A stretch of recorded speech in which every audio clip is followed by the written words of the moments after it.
हमारा जो टॉपिक है जनरल नॉलेज का, जनरल नॉलेज में हम जानेंगे मध्य प्रदेश के बारे में थोड़ा सा। मध्य प्रदेश के बारे में आप लोग पहले से क्या जानते हैं ये बताएं जरा। मध्य प्रदेश क्या है? मध्य प्रदेश पूरी इंडिया के सेंटर में, और वहाँ पे ओशन भी बहुत सकते हैं और उसकी कैपिटल भी। बहुत बढ़िया, क्लैपिंग कर दो जाके। चलिए, और कौन जानता है मध्य प्रदेश के बारे में थोड़ा बहुत भी? चलिए, अब मैं जो थोड़ा बहुत मैंने इसके बारे में जो बेसिक इंफॉर्मेशन कि आप लोगों को मोटी मोटी और छोटी छोटी बातें इसके बारे में पता हो, तो मैंने थोड़ा सा कलेक्ट की है जिससे आपको एक बेसिक नॉलेज दे सकूं, तो मैं आपको देने की कोशिश करूंगा। पहली चीज कि मध्य प्रदेश इन्होंने बताया एक सेंट्रल स्टेट है, भारत के बीचों बीच, लगभग बीचों बीच ये बसा हुआ एक राज्य है, एक लोकेट राज्य है। और हमारा मध्य प्रदेश आसपास के और स्टेट से लगा हुआ है, जैसे उत्तर प्रदेश से लगा है, राजस्थान से लगा है, गुजरात से लगा है। यहाँ पर मैप है इंडिया का, उसे आप देखेंगे तो उसमें आपको दिखेगा कि मध्य प्रदेश के चारों साइड कौन कौन से स्टेट है। तो मैं आपको बेसिक तरीके से बता देता हूँ। मध्य प्रदेश के जो चारों साइड स्टेट है वो आपका छत्तीसगढ़ आता है ईस्ट में, और वेस्ट में आपका राजस्थान और गुजरात, और नॉर्थ में आपका उत्तर प्रदेश है, और साउथ में आपका महाराष्ट्र है। ठीक है, और झारखंड भी आई थिंक ये टच होता है। ठीक है, हाँ बेटा। सर पहले छत्तीसगढ़ और एमपी एक ही थे, बिल्कुल, बहुत बढ़िया। छत्तीसगढ़ और मध्य प्रदेश एक ही स्टेट था 1 नवंबर 2000 के पहले तक, 1 नवंबर 2000 तक। पर 1 नवंबर 2000 को छत्तीसगढ़ और मध्य प्रदेश दो अलग स्टेट बना दिए गए। छत्तीसगढ़, ज्यादातर सभी लगभग स्टेट भाषा के आधार पर डिवाइड किए जाते हैं। किस आधार पर डिवाइड किए जाते हैं? भाषा, लैंग्वेज के बेसिस पर। जिस पर्टिकुलर एक जगह पर एक तरह की लैंग्वेज बोलने वाले ज्यादा होते हैं तो उसे एक स्टेट का दर्जा दे दिया जाता है। तो छत्तीसगढ़ एक नया राज्य बना क्योंकि वहां छत्तीसगढ़ी भाषा बोलने वाले लोग ज्यादा थे उस बेल्ट में, तो उसे ईस्ट साइड में एक नया राज्य, नया स्टेट बना दिया गया जिसका नाम छत्तीसगढ़, उसकी कैपिटल रायपुर है। ठीक है, और मध्य प्रदेश 1 नवंबर छत्तीसगढ़ से अलग हुआ था 1 नवंबर 2000 को। यस, जो जितनी भी हमारे इंडिया में स्टेट्स हैं उनकी कैपिटल बनाई किस चीज को देके भी कैपिटल। देखो, उसको बनाने के लिए एक ज्योग्राफिकल कंडीशन भी होती है कि वो ऐसी जगह पर हो जहां डेवलप सिचुएशन हो और जहां से अपने पूरे स्टेट को इजीली मैनेज किया जा सके। पहली चीज वो वेल डेवलप हो, दूसरी चीज कि ज्योग्राफिकली इस तरीके से वहां एक ऐसी लोकेशन पर हो कि वहां बहुत ज्यादा डिस्टरबेंस ना हो। डिस्टरबेंस मतलब नेचुरल, फिजिकली इस तरह की कोई भी डिस्टरबेंस ज्यादा ना हो कि जहां वहां से गवर्नमेंट इजीली अपने सारे डिस्ट्रिक्ट को, उस स्टेट को इजीली मैनेज कर सके। ठीक है, और पहले से वहां पे सारे सोर्स अवेलेबल हो जो गवर्नमेंट को वहां पर उसको रन करने में हेल्प कर सके और गवर्नमेंट वहां पर इजीली अपने स्टेट को मैनेज कर सके। तो ज्योग्राफिकल कंडीशन कि वहां का क्लाइमेट, वेदर नेचुरली ज्यादा डिस्टर्ब करने वाला ना हो, ज्यादा मतलब ऐसा एटमॉस्फेयर, ज्यादा ऐसा क्लाइमेट ना हो, ऐसा वेदर क्रिएट ना हो, इस तरह की नेचुरल घटनाएं ना हो कि वहां पर सरकार को प्रॉब्लम हो और अपनी सरकार अपनी प्लानिंग करने में, अपनी सरकार चलाने में उसे बहुत ज्यादा डिस्टर्बेंस और बहुत ज्यादा प्रॉब्लम फेस करनी पड़े।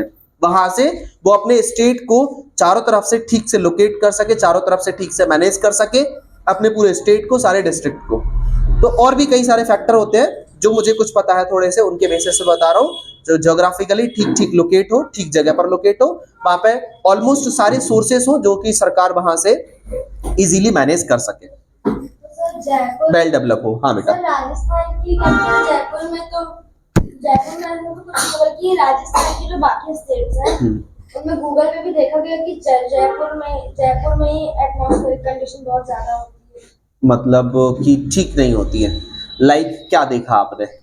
मैंने तो अभी गूगल पे सर्च करके बता रहा था कि एटमॉस्फेयर भी राजस्थान में पहले सबसे कंडीशन अच्छी नहीं हो रही थी, वो तो जयपुर। देखो, कई बार ऐसा होता है, देखो कई बार ऐसा होता है कि जयपुर अभी बनाई हुई एक कैपिटल नहीं है और जयपुर एक बहुत पुराना शहर है। ठीक है, और जयपुर पहले से भी कई राजा महाराजाओं का अपना गढ़ रहा है, जैसे कि राजस्थान एक रॉयल स्टेट के नाम से रहा है, इसमें बहुत सारे राजा महाराजा हुआ करते थे। तो जयपुर एक बहुत पुराना शहर है जहां पर पहले से ही जो राजा महाराजा रहा करते थे उनकी कभी कैपिटल हुआ करती थी। तो इस तरह से जो पुरानी कैपिटल चली आ रही है।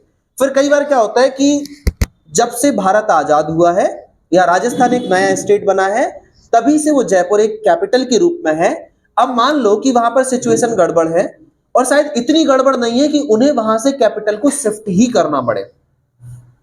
अगर ऐसी सिचुएशन बनेंगी तो वहां से जयपुर को शिफ्ट करेंगे कैपिटल को। अगर वहां बहुत ज्यादा प्रॉब्लम और ट्रबल फेस करेगी गवर्नमेंट, तो उसे अगर बहुत ज्यादा मुश्किलें होंगी अपने स्टेट को वहां से चलाने में, तो वो शिफ्ट करेगी। लेकिन क्योंकि वो बहुत पुराना शहर है, जब से राजस्थान बना है तब से वहां पर कैपिटल उनकी स्टैब्लिश है, तो अब वहां से शिफ्ट करने में सरकार को बहुत कैपिटल इन्वेस्ट करना पड़ेगा, बहुत पैसा इन्वेस्ट करना पड़ेगा।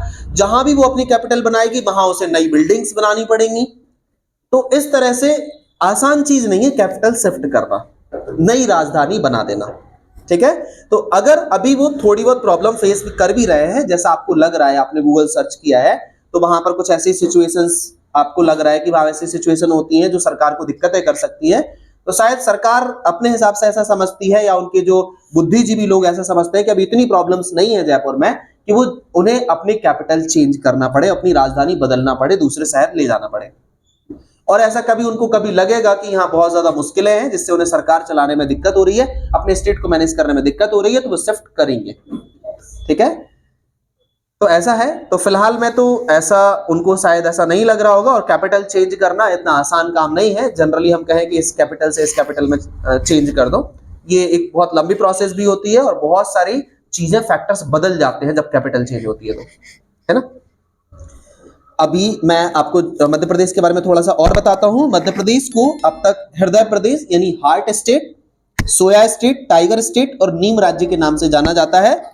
और मध्य प्रदेश की राजधानी भोपाल है। मध्य प्रदेश का जो एस्टैब्लिशमेंट था, सबसे पहले मध्य प्रदेश बना था 1 नवंबर 1956 को। मध्य प्रदेश को मध्य प्रदेश के राज्य के रूप में स्थापना हुई थी 1 नवंबर 1956 यानी 1 नवंबर 1956 को। और फिर इसे मध्य प्रदेश और छत्तीसगढ़ को अलग करके फिर एक नए फॉर्म में बनाया गया था 1 नवंबर 2000 को।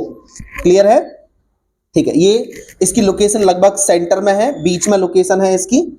इसकी भौगोलिक स्थिति अगर आप लोगों को बताऊं तो 21 डिग्री 621, ये आप लोगों को, क्योंकि अभी आप छोटी क्लास में हो तो आपको चीजें अभी समझने में, इसके लिए फिर ग्लोब का भी सहारा लेना पड़ेगा, मैप का सहारा लेना पड़ेगा, तब जाके ठीक ठीक समझ में आएगा। ये आपकी जो होती हैं लाइंस होती हैं ग्लोब पर, जो काल्पनिक या इमेजिनरी लाइंस होती हैं, हॉरिजेंटल लाइंस और वर्टिकल्स लाइंस होती हैं, ठीक है, जिनको लैटिट्यूड और एल्टीट्यूड कहा जाता है। हाँ, तो उसके बारे में हम कभी अपन एक मैप के ग्लोब के जरिए या प्रोजेक्टर पर उसको समझने की कोशिश करेंगे कि एग्जैक्टली डिग्री में हॉरिजेंटल या लैटिट्यूड और लॉन्गिट्यूड के बेसिस पर हम उसकी लोकेशन कैसे देखते हैं। अभी हम लोग इसके लेंथ और ब्रेड्थ की बात करें कि लंबाई, मध्य प्रदेश की जो लंबाई है वो पूरब से लेके पश्चिम यानी ईस्ट से लेके वेस्ट तक 870 किलोमीटर है। मध्य प्रदेश की लेंथ कितनी है? 870 किलोमीटर है ईस्ट से वेस्ट तक। और इसकी ब्रेड्थ यानी चौड़ाई कितनी है? 605 किलोमीटर, 605 किलोमीटर है नॉर्थ से साउथ। जब नॉर्थ से साउथ जाएंगे तो मध्य प्रदेश का कितना एरिया, कितनी लेंथ होगी, ब्रेड्थ कितनी होगी? 605 किलोमीटर। ठीक है, मध्य प्रदेश का जो एरिया है, एरिया आप जैसे निकालते हैं ना, area of square, area of rectangle, वैसे ही मध्य प्रदेश का एरिया जो है निकाला गया है, उसका एरिया है 3,08,252 स्क्वायर किलोमीटर। मध्य प्रदेश का एरिया कितना है? 3,08,252 किलोमीटर। ठीक है, और एमपी की लैंग्वेज कौन सी है? Official language Hindi. मध्य प्रदेश की भाषा कौन सी है? हिंदी।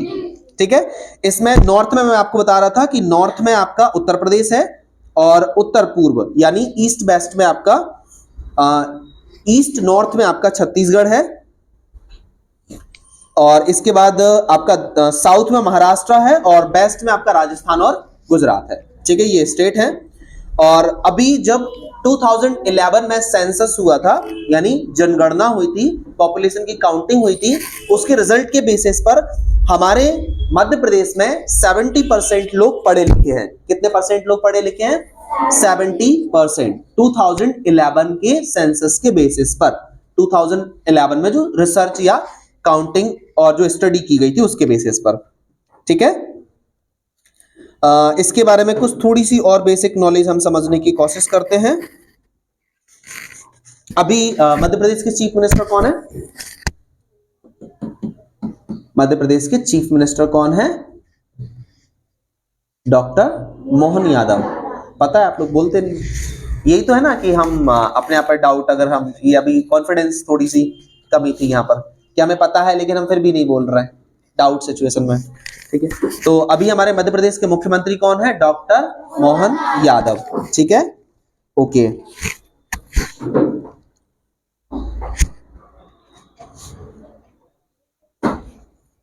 आपको पता है कि जो कैंसर लाइन है, कर्क रेखा है, वो मध्य प्रदेश के बीच में से होके जाती है। कैंसर लाइन, कर्क रेखा मध्य प्रदेश के बीच में से होके जाती है। ठीक है,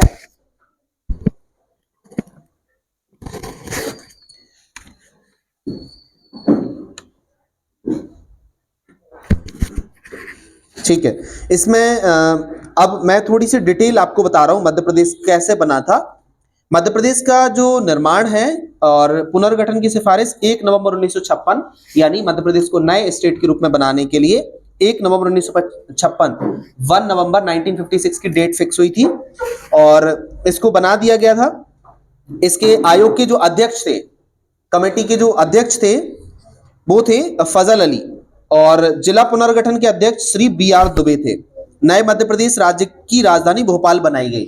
नए मध्य प्रदेश जो बना था उसकी कैपिटल 1956 से ही भोपाल बनाई गई थी। पहले ये भोपाल क्या था? सीहोर जिले की एक तहसील थी। वो भोपाल पहले डिस्ट्रिक्ट नहीं था। भोपाल जब 1956 में हमारा मध्य प्रदेश बना था, उस समय भोपाल क्या था? सीहोर जिले की एक तहसील थी। तब ये भोपाल एक डिस्ट्रिक्ट नहीं था। सीहोर जिला भोपाल के पास में ही है। ठीक है, और फिर राष्ट्रपति की अधिसूचना से मध्य प्रदेश का विभाजन 1 नवंबर 2000 को देश के 26वें राज्य के रूप में छत्तीसगढ़ का गठन किया गया था। ठीक है, 26वें राज्य के रूप में छत्तीसगढ़ बनाया गया था 1 नवंबर 2000 को राष्ट्रपति की अधिसूचना पर। मध्य प्रदेश की सर्वाधिक सीमा महाराष्ट्र राज्य को छूती है। ज्यादातर बॉर्डर मध्य प्रदेश का किससे लगा हुआ है? महाराष्ट्र स्टेट से लगा हुआ है। ठीक है, भारत में मध्य प्रदेश ऐसे 4 मध्य प्रदेश, हरियाणा, छत्तीसगढ़, झारखंड राज्यों में से एक है जिसकी सीमा पर ना तो समुद्र है ना ही अंतरराष्ट्रीय सीमा।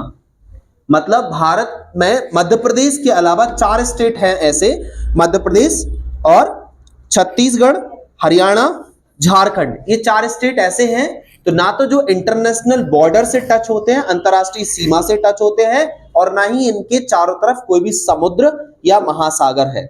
बॉर्डर पानी वाला एरिया नहीं है जिसमें ओशियन या सी कहा जा सकता है। समझ गए? तो भारत में ऐसे 4 स्टेट ऐसे हैं, मध्य प्रदेश, छत्तीसगढ़, झारखंड और हरियाणा, जिन चारों स्टेट के चारों साइड ना तो कोई अंतरराष्ट्रीय सीमा है, इंटरनेशनल बॉर्डर है, और ना ही समुद्र या महासागर या सी और ओशन है, सिर्फ स्टेट्स हैं, और वो भी इंडिया के। समझ गए आप लोग?